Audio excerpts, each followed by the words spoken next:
தமிழால் இணைந்த அனைத்து நல் உள்ளங்களுக்கும் அன்பான வணக்கம். இன்றைக்கான வீடியோவில் இப்போது நீங்கள் ஸ்க்ரீனில் பார்க்குற மாதிரியான அவிப்ளேயர் டெம்ப்ளேட் எப்படி நம்மளோட மொபைலில் சிம்பிளாக சூப்பராக மேக் பண்ணுறது அப்படின்னு சொல்லிட்டு தான் இந்த வீடியோவில் பார்க்க போகிறோம். ஸோ இந்த வீடியோவை அப்படியே எண்டு வரையும் ஸ்கிப் பண்ணாமல் பாருங்கள். இந்த டெம்ப்ளேட்டுக்கான டவுன்லோட் லிங்க் வந்து டிஸ்கிரிப்ஷனில் இருக்குது, மறக்காமல் கிளிக் பண்ணி டவுன்லோட் பண்ணிக்கோங்க. வாங்க எப்படி எடிட் பண்ணுறதுன்னு பார்க்கலாம். டெம்ப்ளேட் ஃபைல் டவுன்லோட் பண்ணதுக்கப்புறம் அதை வந்து ஜிப் எக்ஸ்ட்ராக்டர் வச்சு எக்ஸ்ட்ராக்ட் பண்ணிக்கோங்க. ஜிப் ஃபைலாக கொடுத்துருப்பேன். டேரெக்டாக விப்ளேயரில் ஆட் பண்ணிங்க அப்படின்னா கண்டிப்பாக trying to load older version அப்படின்னு சொல்லிட்டு வார்னிங் தான் காமிக்கும், டெம்ப்ளேட் வந்து காமிக்காது. ஓகேவா? ஸோ ஃபஸ்ட்டு அவிப்ளேயர் ஆப்பை வந்து ஓப்பன் பண்ணிக்கோங்க. இந்த டெம்ப்ளேட் ரொம்பவே சிம்பிள், யார் வேணாலும் எடிட் பண்ணி வீடியோவாக சேவ் பண்ணலாம், இன்ஸ்டாவிலையும் அப்லோட் பண்ணலாம். ஸோ ஓகே, டெம்ப்ளேட் எடிட் பண்ணுறதுக்கு அவிப்ளேயர் ஆப் வேணும். அவிப்ளேயர் ஆப்போட லிங்க் வந்து டிஸ்கிரிப்ஷனில் இருக்கும், டவுன்லோட் பண்ணிக்கோங்க. ஆப் ஓப்பன் பண்ணிவிட்டு மேலே பார்த்திங்க அப்படின்னா குட்டி குட்டி பாட்ஸ் ஐக்கான் கொடுத்துருப்பாங்க. ஸோ அந்த பாட்ஸ் ஐக்கானை கிளிக் பண்ணிங்கன்னா ஆல்ரெடி இருக்கக்கூடிய டெம்ப்ளேட் ப்ளஸ் நீங்கள் ஏதாவது ஆட் பண்ணியிருந்தீங்க அப்படின்னா அந்த டெம்ப்ளேட் எல்லாமே ஷோ ஆகும். கீழே பார்த்தீங்கன்னா லோடு ஃப்ரம் ஃபைல் அப்படின்ற ஏரோ மார்க் கொடுத்துருப்பாங்க. ஸோ அந்த ஏரோ மார்க்கை கிளிக் பண்ணிவிட்டு டேரெக்டாக உங்களோட கேலரியில் எந்த ஃபோல்டரில் டெம்ப்ளேட் ஃபைல் டவுன்லோட் பண்ணி வச்சுருக்கீங்களோ அந்த ஃபோல்டர் போய்ட்டு டவுன்லோட் பண்ண டெம்ப்ளேட் ஃபைலை வந்து செலக்ட் பண்ணுங்கள். ஜிப் ஃபைலை செலக்ட் பண்ணாதீங்க. ஸோ நான் திரும்ப சொல்கிறேன், ஜிப் ஃபைலாக கொடுத்துருப்பேன். அன்சிப் பண்ணிவிட்டு அதில் இருக்கக்கூடிய டாக்குமெண்ட்டை மட்டும் செலக்ட் பண்ணுங்கள். டெம்ப்ளேட் நேம் பார்த்தீங்கன்னா 189 டியூப்டெக் தமிழ் .viz அப்படின்னு சொல்லியிருக்கும், அதான் டெம்ப்ளேட்டு. ஸோ அதை செலக்ட் பண்ணிங்கன்னா டேரெக்டாக உங்களுக்கு இந்த மாதிரி டெம்ப்ளேட் வந்து லோட் ஆகிடும். லோட் ஆனதுக்கப்புறம் இந்த டெம்ப்ளேட்டில் தான் நம்ம வந்து பேக்ரவுண்ட் இமேஜ், பிஎன்ஜி, டெக்ஸ்ட், அப்புறம் நம்மளோட லோகோ எல்லாமே ஆட் பண்ண போகிறோம். அது எப்படின்னு சொல்லி பார்த்துலாம். மேலே பென்சில் ஐக்கான் வந்து கொடுத்துருப்பாங்க. ஸோ அந்த ஐக்கானை கிளிக் பண்ணிவிட்டு ஃபஸ்ட்டு இமேஜ் இருக்கும். ஸோ ஆடியோ ப்ரொவைடர் கீழே அந்த இமேஜை செலக்ட் பண்ணுங்கள். அதில் ஜென்ரல் கீழே இமேஜ் ஆப்ஷன் இருக்கும், அங்கே போனீங்கன்னா கஸ்டம் இமேஜ், அப்புறம் கீழே பார்த்தீங்கன்னா பிக் இமேஜ் அப்படின்ற ஆப்ஷன் வரும். ஸோ அதை கிளிக் பண்ணிவிட்டு நீங்கள் என்ன ஃபோட்டோ ஆட் பண்ண போகிறீங்களோ அந்த ஃபோட்டோவை உங்களோட கேலரியிலேருந்து செலக்ட் பண்ணிக்கோங்க. ஸோ இந்த டெம்ப்ளேட் பொறுத்தவரையும் 4:5 ஸ்க்ரீன் ரேஷியோவில் இருக்கக்கூடிய இமேஜ் எது ஆட் பண்ணாலும் அது கரெக்டாக செட் ஆகிடும். ஸோ இல்லை வேறு சைஸில் நீங்கள் வச்சுருந்தாலும் ஆட்டோமேட்டிக்காக 4:5 ரேஷியோவுக்கு அது வந்து கன்வெர்ட் ஆகிடும் எக்ஸ்போர்ட் பண்ணக்குள்ளே. ஓகேவா? ஸோ இப்போ பார்த்தீங்கன்னா நான் இமேஜ் வந்து செலக்ட் பண்ணிட்டேன். ஸோ இந்த டெம்ப்ளேட் பார்த்திங்க அப்படின்னா உங்களோட சாங் என்னவாக இருந்தாலும் அதுக்கு இதில் இருக்கக்கூடிய பீட்டுக்கு தகுந்த மாதிரி கலர் வந்து லைட்டாக பிளிங்க் ஆகும் ப்ளஸ் ஷேக் ஆகும். ஸோ ஓகேங்களா? தென் பென்சில் ஐக்கானை கிளிக் பண்ணிங்கன்னா கீழே லைனாக வந்து பார்த்துட்டே வந்தீங்க அப்படின்னா 3 பார் வந்து கொடுத்துருப்பேன்.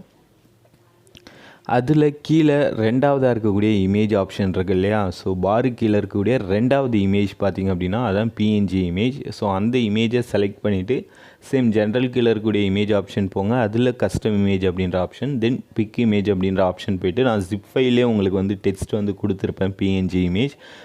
ஸோ நான் 2 விதமான டெக்ஸ்ட் வந்து கொடுத்துருப்பேன். ஒன்று வந்து என்ன அப்படின்னு பார்த்தீங்கன்னா மேட் ஃபார் ஈச் அதர், இன்னொன்று வந்து பி மைண்ட் ஃபார் எவர் அப்படின்னு சொல்லிட்டு 2 டெக்ஸ்ட்டு தனித்தனியாக கொடுத்துருப்பேன். அதில் உங்களுக்கு என்ன டெக்ஸ்ட் வந்து பிடிக்குதோ அதை நீங்கள் வந்து ஆட் பண்ணிக்கோங்க. ஸோ இப்போது சாம்பிளுக்கு மேட் ஃபார் ஈச் அதர் அப்படின்ற டெக்ஸ்ட்டை வந்து நான் செலக்ட் பண்ணியிருக்கேன். தென் பென்சில் ஐக்கானை வந்து கிளிக் பண்ணுங்கள். அடுத்து என்ன ஆட் பண்ண போகிறோம் அப்படின்னு பார்த்தீங்கன்னா நம்மளோட லோகோ வந்து ஆட் பண்ண போகிறோம். ஸோ லோகோ இமேஜ் எங்கே இருக்குது அப்படின்னு பார்த்தீங்கன்னா கம்போசிஷன் 1க்கு மேலே கடைசியாக இருக்குது பாருங்கள், அந்த இமேஜ் தான். அதை செலக்ட் பண்ணிவிட்டு உங்களோட லோகோ என்னவாக இருந்தாலும் சரி அதை வந்து செலக்ட் பண்ணிக்கோங்க. பிஎன்ஜியாக இருந்துச்சு அப்படின்னா டைரெக்டாக செலக்ட் பண்ணிக்கோங்க. ஸோ நானும் என்னோடய லோகோ வந்து இப்போ செலக்ட் பண்ணிட்டேன். ஸோ நான் இந்த டெம்ப்ளேட்டில் லோகோவை இந்த கார்னரில் வந்து கொடுத்துருப்பேன், அதாவது மிடில் லெஃப்ட் சைடு வந்து கொடுத்துருப்பேன். சப்போஸ் உங்களுக்கு இந்த பொசிஷன் வந்து பிடிக்கல, எனக்கு வேறு பொசிஷன் வேணும் அப்படின்னா டைரெக்டாக இப்போ லோட் பண்ணிங்க இல்லையா, அந்த இமேஜை செலக்ட் பண்ணுங்கள். ஜென்ரல் போங்க. ஜென்ரலில் பார்த்தீங்கன்னா பொசிஷன் அப்படின்னு இருக்கும், அதை கிளிக் பண்ணிங்கன்னா XY அப்படின்னு சொல்லிட்டு 2 பாயிண்ட் இருக்கும். ஸோ அதில் எக்ஸை வந்து எதுவும் சேஞ்ச் பண்ணாதீங்க, ஒய்யை மட்டும் 450 அப்படின்னு இருக்கு இல்லையா. இப்போ சப்போஸ் நீங்கள் லெஃப்ட் சைட் டாப்பில் வைக்க போகிறீங்க அந்த லோகோ அப்படின்னா ஒரு 50 வந்து வைங்க பாயிண்ட்டு. சப்போஸ் இல்லை நான் பாட்டமில் வைக்க போகிறேன் அப்படின்னா 850 இல்லை 950 வச்சாலும் கரெக்டாக இருக்கும். ஸோ ஓகேங்களா? டைரெக்ஷன் லெஃப்ட் டு ரைட் வந்து சேஞ்ச் பண்ணுறதுக்கு மட்டும் ஒய்யை வந்து யூஸ் பண்ணுங்கள். ஸோ வேணும்னா நீங்கள் அந்த பொசிஷன் வந்து சேஞ்ச் பண்ணிக்கலாம். அதுக்கு தான் நான் இந்த வேல்யூஸ்லாம் சொல்லிகிட்ருக்கேன். ஸோ இருக்கிற இடத்துலே இருந்தாலும் பிரச்சனை இல்லை அப்படின்னா நீங்கள் அப்படியே வச்சுக்கலாம். ஓகே, அடுத்து நம்ம என்ன சேஞ்ச் பண்ணணும் இந்த டெம்ப்ளேட்டில் அப்படின்னு பார்த்தீங்கன்னா கலர் வந்து பாரோட கலர்ஸ் கீழே பார்த்தீங்கன்னா குட்டி குட்டியாக வந்து ஸ்பெக்ட்ரம் வந்து ப்ளே ஆகிட்ருக்கும். ஸோ அந்த ஸ்பெக்ட்ரமோட கலரை நீங்கள் சேஞ்ச் பண்ணுறதா இருந்தாலும் சேஞ்ச் பண்ணிக்கலாம். ஸ்பெக்ட்ரம் கலரை சேஞ்ச் பண்ணுறதுக்கு என்ன பண்ணோம் அப்படின்னு பார்த்தீங்கன்னா, பென்சில் ஐக்கானை அகைன் வந்து கிளிக் பண்ணுங்கள். நான் சொன்னேன் இல்லையா 3 ஸ்பெக்ட்ரம் பார் வந்து கொடுத்துருப்பேன். ஸோ அதில் மிடில் இருக்கக்கூடிய பாரை செலக்ட் பண்ணுங்கள். ஜென்ரல் கீழே பார் ஆப்ஷன் இருக்கும், அதை கிளிக் பண்ணிவிட்டு அதில் கலர் அப்படின்ற ஆப்ஷன் இருக்கும். 2 கலர் ஆப்ஷன் இருக்கும், கலர் ஃப்ரம், கலர் டு அப்படின்னு சொல்லிட்டு. ரெண்டுத்துலேயுமே சேம் கலர் நீங்கள் என்ன சேஞ்ச் பண்ணணும்னு நினைக்கிறீங்களோ அந்த கலரை சூஸ் பண்ணுங்கள்.